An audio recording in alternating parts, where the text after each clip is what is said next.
Anzo, what's the worst thing you did? That's the thing. I wasn't a bad kid. I wasn't a bad kid. Okay, so he was definitely the bad kid, guys. I wasn't a bad kid. That's every bad kid. That's what they say. I wasn't a bad kid. So I was running away from my mom and she turned into a sharpshooter. She grabbed her slippers as I'm running away, and then she just, she threw that like a javelin and it hit me back in my head. And I felt like I was in a war zone. And I'm sorry, that shit was trauma. That shit hurt,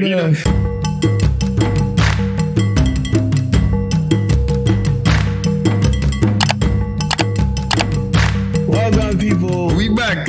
The boys are back. Come on. Welcome back to the Jola. This time meets two Madis. Two Madis. Wow. 2v1. You know what I mean? Guys. 2v1 out here. Time. Man. Welcome, people. Welcome back to another episode. Yes, sir. More spiritual guidance and whatever you want to call it. I'm your co-host, DJ Anzo. Yes, sir. Man like my man's Uncle E, Young Money Millionaire. Come on. You mean? And today we got a special guest. A special guest is in the house. Not just a special guest, like this guest has accolades. Accolades. Where do we begin, bro? Like, where do we begin? Should we start? 31 million streams on Spotify. 31. I don't even want to talk about 33. My fault. Oh, you see, get it right. I mean, get your numbers right. 31, 33, bro. Countless fans. Am I right? Yeah. From all over the world. From all over the world. I mean, Kylie Jenner shout her out. Ooh. Not that she matters. But, I mean, come on. Hey, hey, Kylie. Hey, Kylie. If you heard that, Kylie, please. Kylie, we don't subscribe to Anzo's comments. Kylie, please. I mean, Christy Teigen. The list goes on. Come on. None other than my sister. Yes. Yvonne. Goosebumps. Come on. In the house. Wagwan G, you good? Hello. I'm wonderful. Man, what an honor. Our first guest of the season is only right. We, kick it off with Sweet Coco, and now we have her on record because, when those Coachella tickets, those private jet, trips, we need to be on the plane.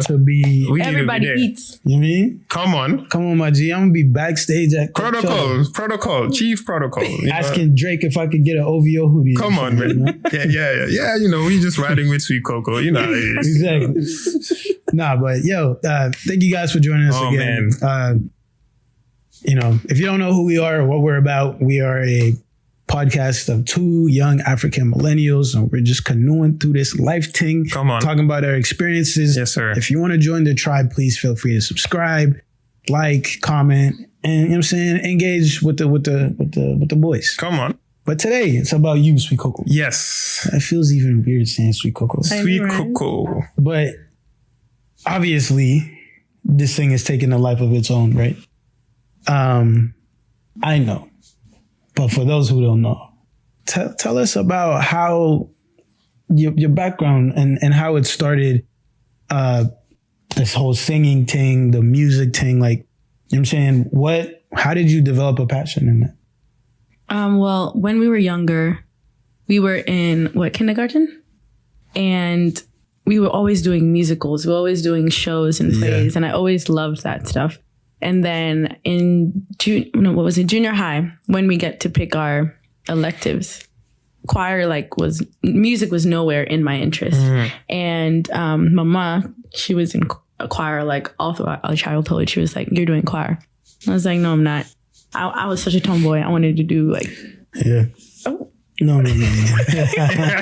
What were you trying to play? Rugby or something? Come on. You're trying to kick it with the men. Please. There might 95s in that. Yeah, I wanted to do, sports, something else. Yes. And she was like, "No, you're doing choir." And I said, okay, let me make this woman happy. So I just did choir just for, just chose Please her. And I fell in love. I was like, wow, I'm doing this next year. I'm doing the year after. High school, all throughout. That was so much fun. And then college, I didn't do it at all 4 years. But then I was still doing singing at church and singing with friends. And then when Revelation band during quarantine, Drop a bomb for Revelation Band. Yes, sir. Revelation band was like, let's make a cover or just like jam. It was like Say No More. And we jammed, and that just was so fun. It was just like, we have to do this more often. And then when I was working at this different job with Justin, Kwai 45, he was showing me some tracks that he did. And he was like, yo, you trying to hop on this verse 2? And I was like, Say No More. I'm in there like somewhere. Yeah. And so we did. And that was just the two of us. And seeing how like the friends loved it and everything like that meant the world to us. And then having it explode like on TikTok, on Instagram Reels and everything, that was just a mad thing. So just the two of us. Yeah, that's, what are we at now? 33 million? 33, yeah. 33 million. And, you know, Anzo, you forgot to ask Yvonne what we asked our guests first. How could I forget? I guess it's a good time to disclose that we're twins, right? Oh. But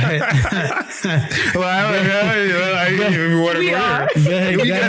What? For those who don't know, you know what I mean? Yes. Just go ahead and tell us your heritage. Tell us about your heritage. So what you know? What do you know about your heritage? What do I know about my heritage? Well, I'm half Ugandan, half Rwandese. And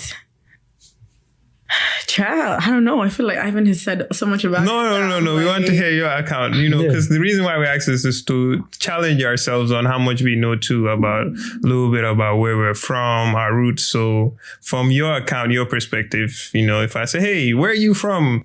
Sweet Cocoa, you know, and you're on Jimmy Fallon, you know, we're prepping you here. Yeah. You know what I'm saying? Where's Sweet Cocoa So where from? you from? I heard you grew up in, you know, in East Africa. Where? Yeah. And, you know, give us your answer. Born and raised in Kampala, Uganda for almost 11 years.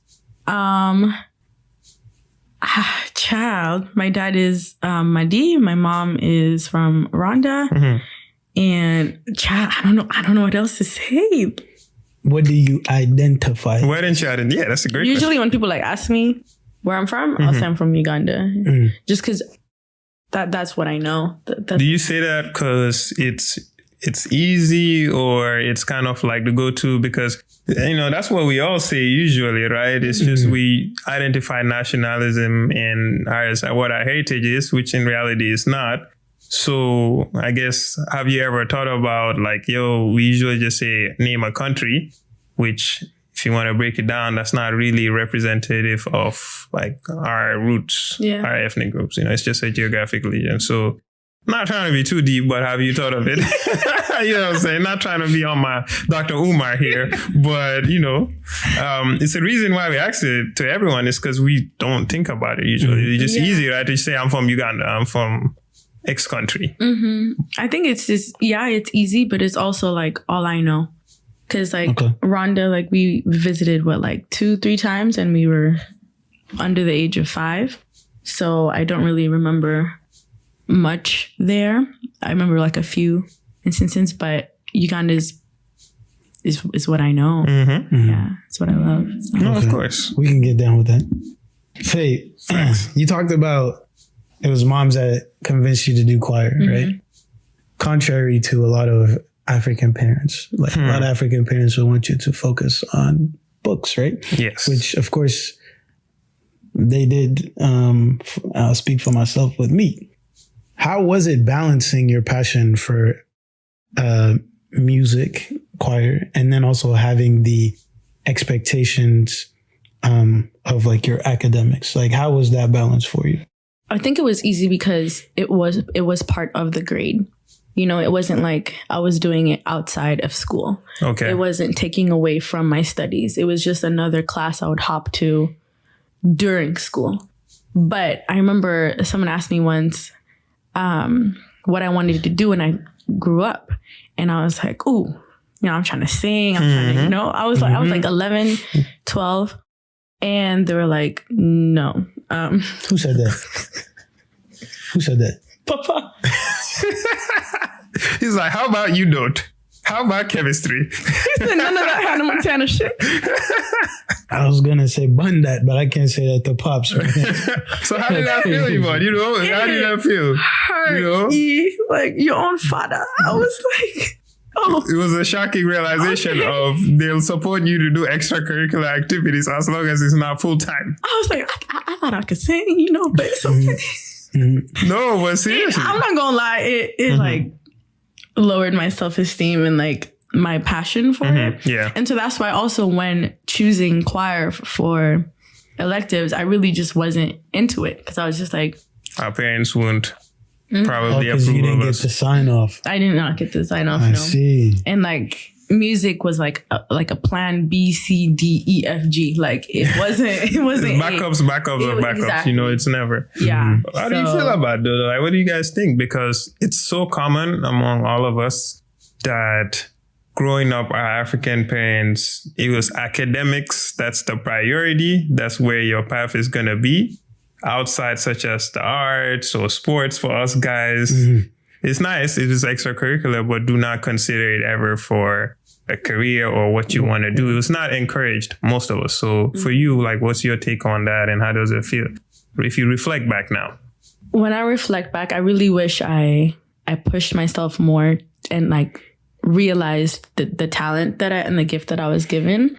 Because for so long, like, yes, I might have been in the spotlight, but mentally I wasn't.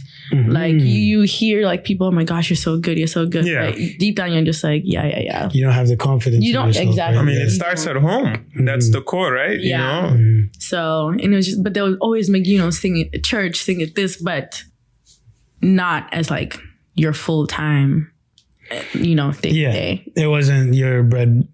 Daily bread. Exactly. Yeah. I hear you. And I'm going to play devil's advocate for a little bit. I do understand why.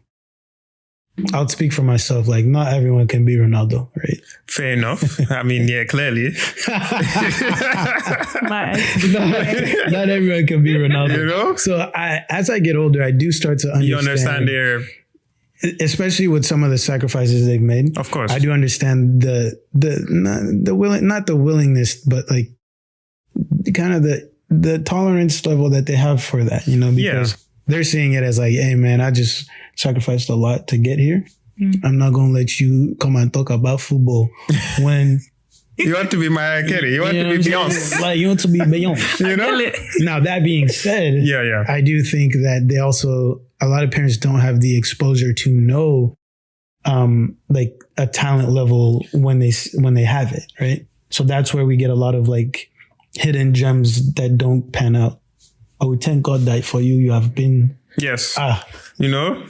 I'm waiting on my royalty check. Come on, G. No, but Ivan, you make a great point because on our other side, like African parents, logically, right? It is the more logical decision. Right. In sports, music, less than like very rare, right? To make it to that high level that we see and see all that success. So they're saying typically, going to school, get your degree, that's the safer route. Yeah. Because not everyone makes it. Yeah. But like to your point, like a lot of us, how many could you know of like that if they either, were in a different environment that, people were around to recognize their talent, they would now force either your parents or, they will be able to maximize. Yeah. From a sports perspective, like, let's say here in the US, talent level at a certain point, coaches, when they see it, they can actually give you those opportunities where your parents' decisions or actions have less impact because opportunity is not there. Yeah. But back home in Africa, if your dad or your mom says,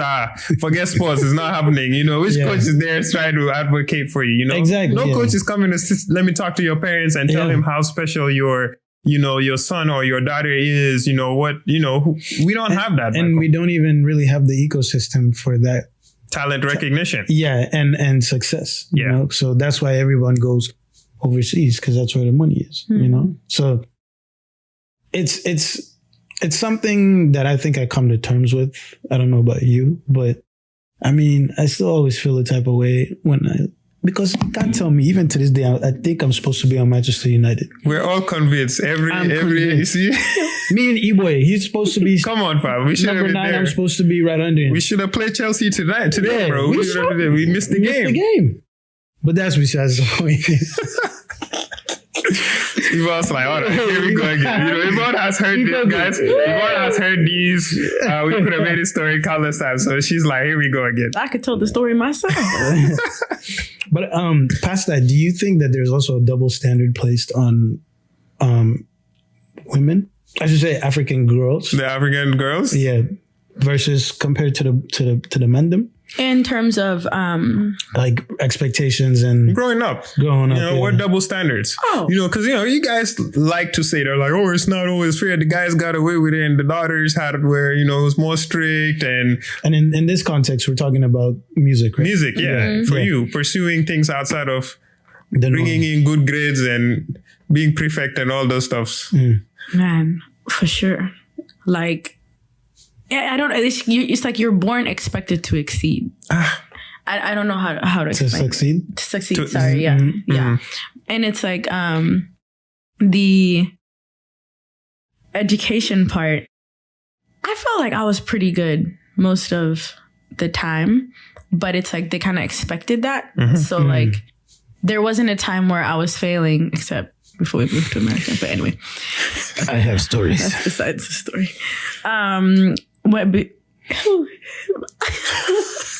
Are you having flashbacks? Are you having flashbacks of failing?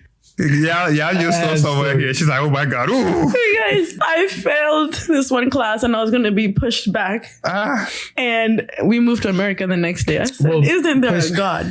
Push back in classes. Yeah. Because in Uganda, you go A, B, C, D. A is like intelligent. B is like... so like D is A class, B class, C class. Yeah. So you were about to go to work class? We were in A class. C class? Oh my God. We were in A class. She was going to get pushed If you back. get to C class, I would have not, sorry, Yvonne. You can't talk to me, bro. Well, I guess we'll never know. I never... Hey, drop a bomb for now. Yes, sir. Back to ski.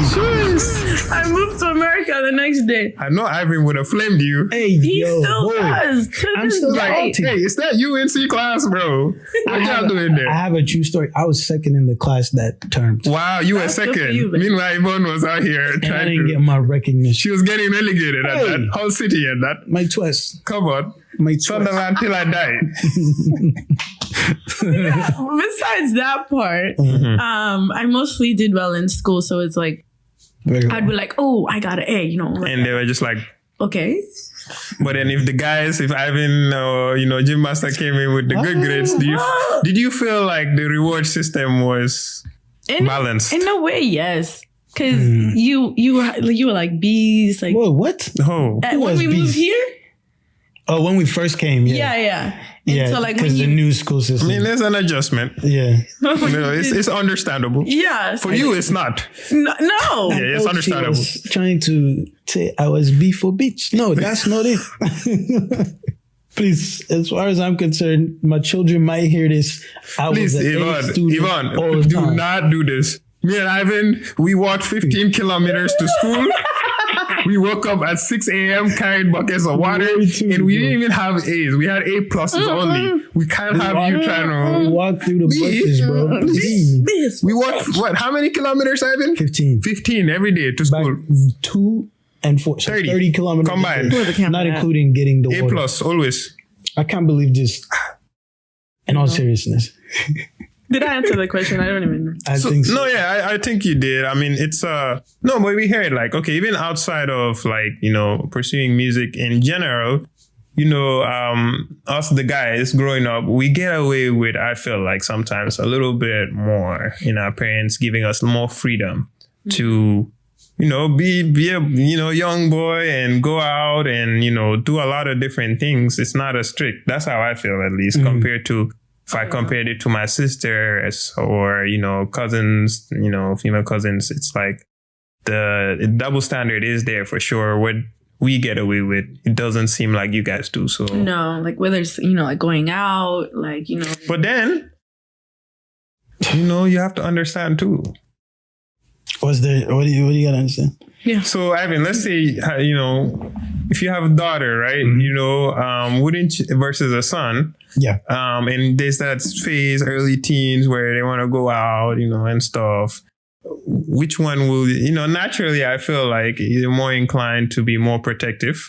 Yeah. I agree that you're naturally inclined to. It's the way our parents do it that I feel like it's sometimes not the best. I also think that the concern isn't the girl, it's the other men out there. That's what I'm saying. You have to be protective of So it. sad. It's sad because ideally people should raise their boys to be non-bozos. Not raise girls to be scared to go out. Yeah. So I think that's kind of the norm, but it's a backwards concept, It is. It's very backwards, but then also like when you think of like just like house chores and stuff. Okay. Yes. That's another one. That one, I really applaud Papa because he was like, no, you're all going to wash the dishes. Wow. He made even the guys do the dishes? Yes. Wow. I was so spoiled because like the boys are doing the dishes, like I'm doing the dishes. We all do our own laundry. Like growing up. Yes. This whole thing of allowance. You want me to pay you to clean your own room? Like you want me to pay you to clean your own house? Like that was nonsense. Right? So it's like growing up here, it was so refreshing and relaxing. But then sometimes when you go back home, I remember like during Christmas, you got the girls cooking, cleaning, everything, right? The boys are enjoying watching rugby. Have a beer, And is the food ready? I'm like, And then they eat, they take their naps, they start drinking. We finish cleaning. Now they're trying to go out. You're like, I'm exhausted. Like, I'm not trying to do anything. No. So that, like, being here and Papa is like, everybody is equal, and then you go to a different setting and it's totally different. That's so easy with me. No, it's an adjustment for you. Yeah. Okay. That makes sense. It is. And to your point, most, I would say it's the latter, right? Most settings, most family settings, the guys grow up with little to no responsibilities. And then it's the expectation that the woman cook, the woman clean. I mean, I'm speaking myself, I'm not saying like I'm guilty too. I'm part of that congregation, but we didn't know any better too, to my defense. But it's crazy that was our mindset, or that's what we were only exposed to is the woman, largely if it was cooking and cleaning, you weren't involved to that. You weren't even exposed to it, and then for you grew up, we really didn't have any of those responsibilities, and the expectation / double standard was there because they didn't place it on us, the guys. Yeah. So there's a lot where we were talking about, we had Temi and we're talking about it, where it carries on to a lot of those stigmas you have of African men, and a lot of those lack of being able to equally contribute in terms of all aspects of those things. It kind of stems to on how we were raised. Yeah. I think that's a good point. Yeah. Back to the music thing. Right? So obviously you've got big goals, right? Real ambition. We're already proud of where you are. What's next? And for those young African girls out there who want to be the next Sweet Coco, who wants to be the next, the one who they're paying the saying, don't try. Our track stars, our artists, our fashionistas. What advice do you have for them to punch through that self-doubt and just do dope things? Like, believe in yourself, like, it's huge, but also work hard at it. It's like nothing's just gonna be handed to you. You have to be confident with putting yourself out there. You have to be confident in yourself that you can do what you're doing, and don't be afraid of feedback and criticism. I love criticism because I'm like, what can I do better? Yeah. A lot of people are like, oh, they said something bad about this, that means like I suck or something. They don't take criticism well. But I'm like, please let me know, because I'm my biggest critic, but it also helps hearing other people criticize you. You know, criticism is not a bad thing. And so I like to use the word feedback, but okay. Yeah. Feedback Or is not constructive. Yes. Constructive. Someone's chatting big shit, and I'm gonna be like, "Well, go on, Z." It's a fine line between hating and That's the thing, though. You have to be confident in yourself to know when someone's just talking shit, you know, instead of like actually like listening and seeing what they're trying to say. So, but yeah, believe in yourself, work hard at it. Like, don't be afraid to put yourself out there and try new like environments. Get out of your comfort zone. That is a big one for me. Know how to adjust to different environments, what is thrown at you. Like not every, like for example, concerts or performances, not all of them are going to go 100%. Yeah. You know, stuff happens. Learn to adjust with it. Learn to work with what you got. Really. There y'all have it, guys. There you have it. Sweet Coco just gave you guys the blueprint. You know. So no, that's good. That's good. E, one thing I noticed, 2 for 2 now. So we've had ISO 2, we've had Dr. Ish, we've had Matt, and now we have one. Sibling affairs. Oh God. Okay, let me ask you guys this. We already know on this side, but on that side, Yes. which sibling got in trouble the most? Which are you asking me? I'm asking you. Well, you know,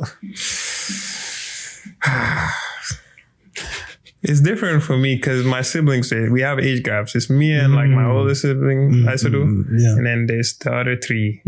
So me, I'm the last born. So so Ramadan can't be lying here if I say I got in trouble the most. You know, it felt like it, but I don't think I did. So I'm gonna say probably the middle child. You know, Who is? I would say I don't want to put it on Isaac, but maybe it's somewhere between. I'll say Ismail. He'll take the hit. Even if he did, I'm sure he did. Because growing up, I've seen this man sneak out with a red suit, middle of the night, stealing a car to go to some high school event. You know, imagine you just sleeping and you wake up, you see your big brother wearing a red suit. And you know how he would steal the car? He would push the car outside, open the gate, and then turn it on and leave. So it gotta be him. Cars? Huh? There's manual? No, I don't know if it was manual, but it was my parents' car. Okay. And I remember him. You just wake up. He's like, little bro. It's like, shh. Red suit, bro. Man's had a red suit, bro. Gone. So it's my like, it gotta be you, bro. It gotta be him. Middle child. Sorry. Back to Ish. We gotta hear a rebuttal. So yeah, I think it's gotta be him if I would choose one. Okay. Us, last ones, us, we're good guys. We still. Don't get me started on that. What do you think it was? Is that a question? You. It was General Anzo. He look good. Wow, Anzo. I could count 1, 2, 3. Bruv. Anzo, what's the worst thing you did? That's the thing. I wasn't a bad kid. I wasn't a bad kid. Okay, so he was definitely the bad kid. Guys. I wasn't a bad kid. That's every bad kid. That's what they say. I wasn't a bad kid. I wasn't a bad kid. I just was high energy and stubborn. So like, you were mischievous. I wasn't doing bad shit. It's I was, you know what I'm saying? There's a bad kid that oh God, send him back to the village. Yeah. And then there's mischievous, like, this one. We're sneaking and geeking. You know what I mean? Your punishments would be like, go to the library all summer. That's when we came here. Yeah. That was for getting a B, bro. You got a B, and my mom sent me to the library for a whole summer. Wow. Like, I was grounded. Couldn't even go outside, bro. Dang. But yeah, I definitely. But when, like, are you talking about like in Uganda younger? What do you mean? Like, who got in the trouble the most? I think I was always the one who got in trouble the most. Yeah, because of me. Anyway, it's besides. Man. See, so the sisters, I felt the same. My older sister, every time I got in trouble, it was the sisters, Ivan. It's always them that get, trauma in my chest, I knew Yvonne got you in trouble. I'm not even going to expose you, but just know, a lot of the times I got in trouble was because of Sweet Coco over here. Wow. Ladies and gentlemen, there you guys have it, Don't be fooled. Don't be fooled. Don't be fooled. I've changed. Real quick, before we get into our Uncle Tell Us a Story segment, top 2 punishments from African parents. Go. Oof. Top 2? That sounds like your favorite. No, just infamous. Infamous. Infamous. That bamboo stick. It had to. Or not being able to play outside with your friends. That one. Yeah. Hanzo, what you got? His deep for me. Not being able to go outside with the man them, bro. Oh. Yo, like I'd be on the balcony just in bare watching. tears, bro, looking at my man's playing and just you can't go. So that was for sure. Sit there and eat your porridge. I'm dead. That was for sure number one. I think at a certain point I just grew immune to getting like hit. Like I don't know about you guys, but for me, like it happened not so much, but it happened to like a point where I was just like, you learn to take it down? Yeah, you take it and then you just take it in. Thank you. And walk out. So I think getting something taken away was just the worst for me. Yeah. So not being able to play football outside with women, demand them. Oh, baby. That's tough. Man, I mean, there's a couple for me, but if I want to go top two, yeah, I think when my mom took my PSP, that one hurt. FIFA Tragic. World Cup 06 PSP game. Tragic. That PSP was ahead of its time. The PSP was ahead, so that struck deep. Oh, Yeah. damn. Yeah.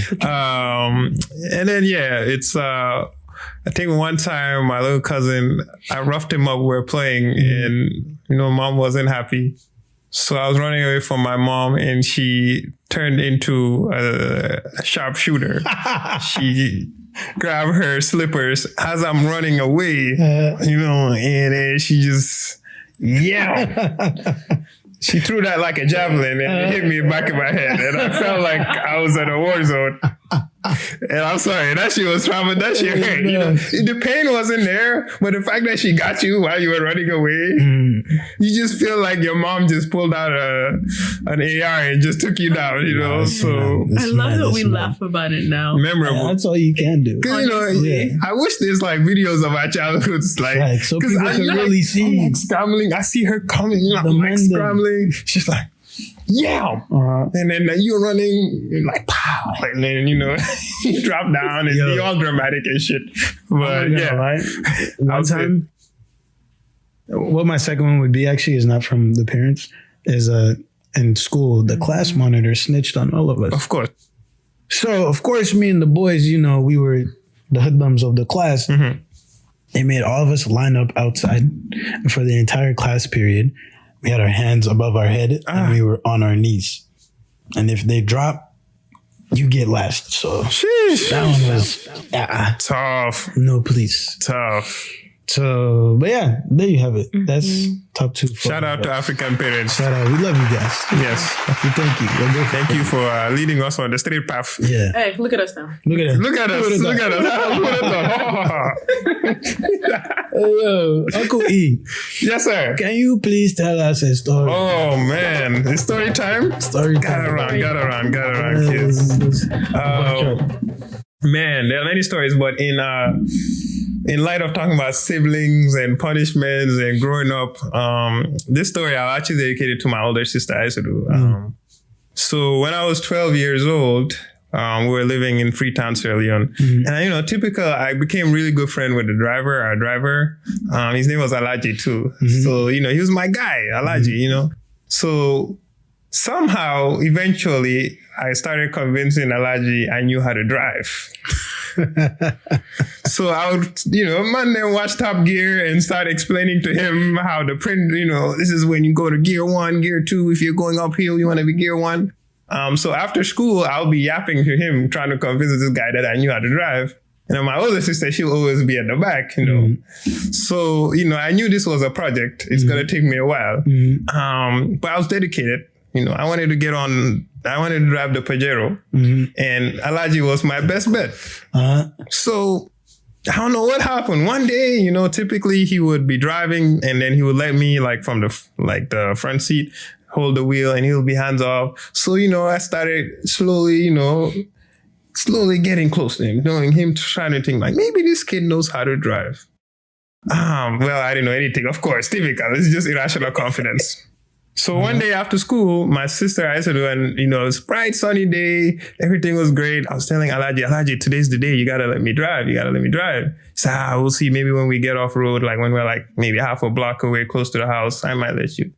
So I'm trying to explaining to this guy everything the whole time. Like, oh yeah, this Pajero, this is automatic, this is easy, this is light work, but 12 years old, mind you. So we got off the road and we're getting close to the home and Alaji stopped the car and actually was like, yeah, come in front. Mm-hmm.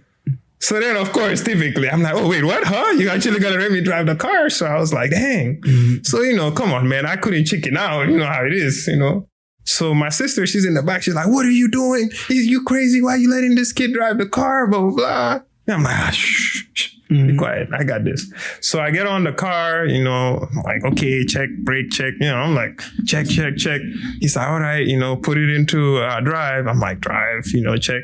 And it was kind of like the terrain was very uneven, like to get to the home. So my name thought I was on a go-kart and not on a Pajero. And mind you, my whole time, my older sister is like, this is a bad idea. You're terrible. Why are you thinking of doing this? Why are you letting him drive? He doesn't know how to drive. I'm like, hey, be quiet. I got this. So I thought it was a go-kart. I held the car. I pushed in the drive. And I hit gas. Like it was, bro, like a go-kart, bro. So I hit gas and the car just, it took off. Yeah. So it took off. I can imagine this. So it took off, bro, and it shocked me. And of course, I lost control. So it took off. I lost control. I just panicking. And then he's trying to, from the front seat, control the car. And then, bang. Bro, I nearly took down this whole neighbor's wall. We punched a big hole into this neighbor's wall. I crashed the car. It's like, bang, in there.